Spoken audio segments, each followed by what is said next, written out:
এই মুহূর্তের সর্বশেষ আপডেট নিউজ নিয়ে আপনাদের সামনে হাজির হলাম। এখন শুনবেন সংবাদ শিরোনাম। ভোটের আগ মুহূর্তে জামায়াত নিয়ে চাঞ্চল্যকর রিপোর্ট আল জাজিরার। প্রধানমন্ত্রী রচ্ছেন ডক্টর শফিকুর রহমান। বিএনপির ভূমিধস পরাজয়ের শঙ্কায় ঘুম হারাম তারেক রহমানের। গোপালগঞ্জে ভোট কেন্দ্রের সামনে ককটেল বিস্ফোরণ, আহত ৩।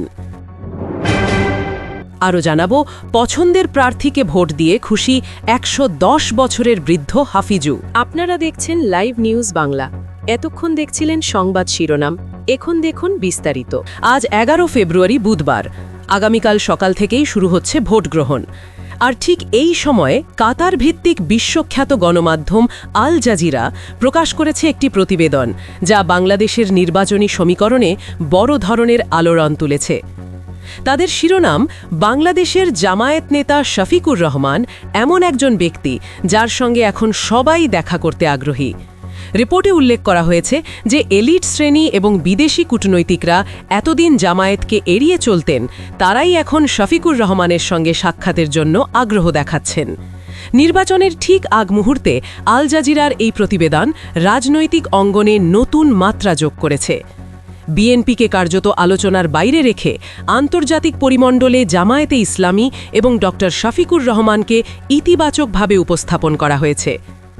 বিশ্বব্যাপী জামায়াতকে ঘিরে যে নেতিবাচক ধারণা বা স্টিগমা ছিল, আল জাজিরার এই অনুসন্ধানী প্রতিবেদন তা ভেঙে দিয়েছে বলে অনেকে মনে করছেন। তারা দেখানোর চেষ্টা করেছে যে জামায়াত এখন শুধু বাংলাদেশের রাজনীতিতেই নয়, বৈশ্বিক রাজনীতিতেও একটি গুরুত্বপূর্ণ ফ্যাক্টর। দীর্ঘদিন ধরে একটি মহল প্রচার করে এসেছে, জামায়াত ক্ষমতায় এলে সংখ্যালঘুরা দেশ ছাড়তে বাধ্য হবে, নারীরা ঘরে বন্দী হয়ে পড়বে। কিন্তু আল জাজিরার রিপোর্টে সংখ্যালঘু ও নারীদের ব্যাপারে জামায়াতের অবস্থানকে স্পষ্ট ও প্রগতিশীল হিসেবে তুলে ধরা হয়েছে। এমনকি আগস্টের ঘটনার পর মন্দির পাহারায় জামায়াত কর্মীদের ভূমিকার কথাও উল্লেখ করা হয়েছে। আল জাজিরার সাংবাদিকরা সরাসরি জামায়াতের প্রচারণায় গিয়ে ডক্টর শফিকুর রহমানের সঙ্গে কথা বলেছেন। কঠিন প্রশ্নের মুখোমুখি হলেও তিনি স্ক্রিপ্ট ছাড়া সরাসরি ও স্পষ্ট ভাষায় জবাব দিয়েছেন। তার এই আত্মবিশ্বাস ও সরলতা আন্তর্জাতিক মাধ্যমকে মুগ্ধ করেছে বলেই প্রতিবেদনে ইঙ্গিত দেওয়া হয়েছে। আল জাজিরার কাছে তিনি তার ৫টি প্রধান লক্ষ্য তুলে ধরেছেন। প্রথমত, দুর্নীতিমুক্ত সমাজ প্রতিষ্ঠা, অর্থাৎ টেবিলের নিচে লেনদেন, টেন্ডারবাজি বা প্রভাব খাটিয়ে কাজ আদায় করা, এসব বন্ধ করা, দুর্নীতিকে শিকড় সহ উপড়ে ফেলার অঙ্গীকার। দ্বিতীয়ত, আইনের শাসন প্রতিষ্ঠা, অপরাধী যেই হোক তার বিচার নিশ্চিত করা, টাকার কাছে আইন বিক্রি হবে না, সাধারণ মানুষ আদালতে গিয়ে ন্যায় বিচার পাবে। তৃতীয়ত, ভেঙে পড়া অর্থনীতি পুনর্গঠন, গত ১৫ বছরের লুটপাট, ব্যাংক খালি হয়ে যাওয়া, অর্থ পাচার, এসব বন্ধ করে অর্থনীতিকে পুনরুদ্ধার করার প্রতিশ্রুতি। চতুর্থত, সবার জন্য কর্মসংস্থান, শুধু ভাতা দিয়ে বসিয়ে রাখা নয়, বরং দক্ষতা উন্নয়ন, ভাষা শিক্ষা এবং বিশ্ববাজারে প্রতিযোগিতার উপযোগী মানব সম্পদ তৈরি, এটাই তার লক্ষ্য।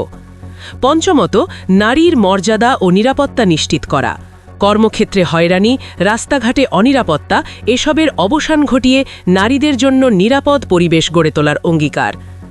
আল জাজিরার শিরোনাম, man everyone wants to meet নিয়ে আলোচনা চলছে। কেন মার্কিন রাষ্ট্রদূত বা ইউরোপীয় প্রতিনিধিরা তার সঙ্গে দেখা করতে আগ্রহী, এই প্রশ্নও উঠছে। অনেকের মতে আন্তর্জাতিক মহল ইতিমধ্যেই নির্বাচনের সম্ভাব্য ফলাফল নিয়ে নিজেদের মূল্যায়ন করে ফেলেছে। নির্বাচনের মাত্র কয়েক ঘণ্টা আগে আন্তর্জাতিক মিডিয়ার এমন প্রতিবেদন রাজনৈতিক সমীকরণে প্রভাব ফেলেছে বলে ধারণা করা হচ্ছে। প্রশাসন নিরপেক্ষ, এমন ধারণাও প্রচারিত হচ্ছে। এখন সিদ্ধান্ত নেবে দেশের জনগণ। এদিকে নির্ভরযোগ্য সূত্রের বরাতে জানা গেছে, সম্ভাব্য মন্ত্রিসভার একটি খসড়াও নাকি প্রস্তুত রাখা হয়েছে, যাতে নির্বাচনের পর মন্ত্রণালয় বণ্টন নিয়ে কোনো অস্থিরতা না তৈরি হয়। একই সঙ্গে জনগণের রায়ে বিরোধী দলে গেলেও সাংগঠনিকভাবে প্রস্তুত থাকার কথাও বলা হয়েছে। সম্ভাব্য প্রধানমন্ত্রীর পদে ডক্টর শফিকুর রহমানের নাম আলোচনায় রয়েছে। রাষ্ট্রপতি হিসেবে কর্নেল অবসর অলি আহমেদের নামও শোনা যাচ্ছে। স্পিকার হিসাবে শাহজাহান চৌধুরী, সহমন্ত্রী হিসাবে মিয়া গোলাম পারওয়ার, অর্থমন্ত্রী হিসাবে প্রফেসর ওয়ারিসুল করিম, পররাষ্ট্রমন্ত্রী হিসাবে ড আবদুল্লাহ মোহাম্মদ তাহের এবং আইনমন্ত্রী হিসাবে অ্যাডভোকেট শিশির মনিরের নাম আলোচনায় রয়েছে। তথ্যমন্ত্রী হিসাবে নাহিদ ইসলাম, যুব ও ক্রীড়া প্রতিমন্ত্রী হিসাবে হাসনাত আবদুল্লাহ, ধর্মমন্ত্রী হিসাবে মামুনুল হক, বিদ্যুৎ ও জ্বালানি খাতে হামিদুর রহমান আজাদ, সমাজ কল্যাণে রফিকুল ইসলাম খান, স্বাস্থ্যে ড AKM ফজলুল হক এবং শিল্পমন্ত্রী হিসাবে ইনায়াতুল্লাহর নামও উচ্চারিত হচ্ছে। কিছু টেকনিক্যাল মন্ত্রণালয় টেকনোক্র্যাট কোটায় বিশেষজ্ঞদের হাতে দেওয়ার পরিকল্পনার কথাও জানা গেছে, যেখানে যোগ্যতাকে অগ্রাধিকার দেওয়া হবে। সব মিলিয়ে একটি গোছানো ও ভারসাম্যপূর্ণ টিম উপস্থাপন করার চেষ্টা করা হয়েছে বলে সমর্থকরা দাবি করছেন। এখন সামনে 12ই ফেব্রুয়ারি, সিদ্ধান্ত নেবে জনগণই কার হাতে দেশের নেতৃত্ব যাবে। সকাল সকাল কেন্দ্রে যান, আপনার গণতান্ত্রিক অধিকার প্রয়োগ করুন। আপনার ভোটই নির্ধারণ করবে আগামী দিনের বাংলাদেশ। নাটকীয় প্রচার কি নিছকই ঘটনা, নাকি রাজনৈতিক প্রভাব তৈরির কৌশল? রাজনীতি শুধু মাঠের লড়াই নয়, এটি পারসেপশনেরও লড়াই।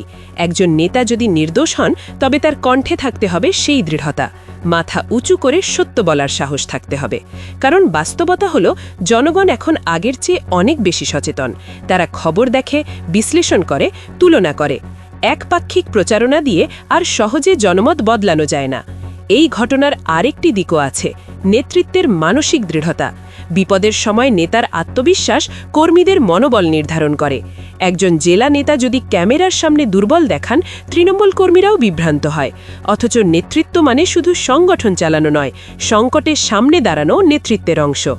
নির্বাচনের আগের এই রাতটি তাই শুধু ভোটের প্রস্তুতির রাত নয়, এটি মানসিক দৃঢ়তারও পরীক্ষা। গুজব আসবে, নাটক হবে, ভিডিও ছড়াবে, কিন্তু শেষ কথা বলবে জনগণ। 12ই ফেব্রুয়ারির সকাল হবে সিদ্ধান্তের সকাল। কেন্দ্রে যান মাথা উঁচু করে। আপনার ভোটই আপনার শক্তি। ভয় নয়, বিভ্রান্তি নয়, সচেতন সিদ্ধান্তই হোক চূড়ান্ত উত্তর। কারণ শেষ পর্যন্ত গণতন্ত্রের সবচেয়ে বড় শক্তি জনগণই। ঢাকার চিত্র যেন পুরো বাংলাদেশের সম্ভাব্য রাজনৈতিক পরিবর্তনের এক জীবন্ত ক্যানভাস। আজ সকাল থেকে সায়েদাবাদ, গাবতলী, কমলাপুর কিংবা সদরঘাটে গেলে আপনার মনে হতেই পারে আগামীকাল কি ঈদ? না, ঈদ নয়। তবে গত 1.5 দশকের ভয়ের সংস্কৃতি পেরিয়ে মানুষ এবার ভোটকে ঈদের চেয়েও বড় এক উৎসবে পরিণত করেছে। সবচেয়ে বিস্ময়কর দৃশ্য টার্মিনালে টার্মিনালে দাঁড়িপাল্লার স্লোগান, যে প্রতীকটি গত 15 বছর ধরে অনেকটাই কোণঠাসা বা নিষিদ্ধের মতো ছিল, আজ হাজারো মানুষের মুখে সেই প্রতীকের উচ্চারণ। এটি কি নিছক আবেগ, নাকি ব্যালটের মাধ্যমে পরিবর্তনের এক আগাম বার্তা? সরজমিনে দেখা গেছে সায়েদাবাদ বা।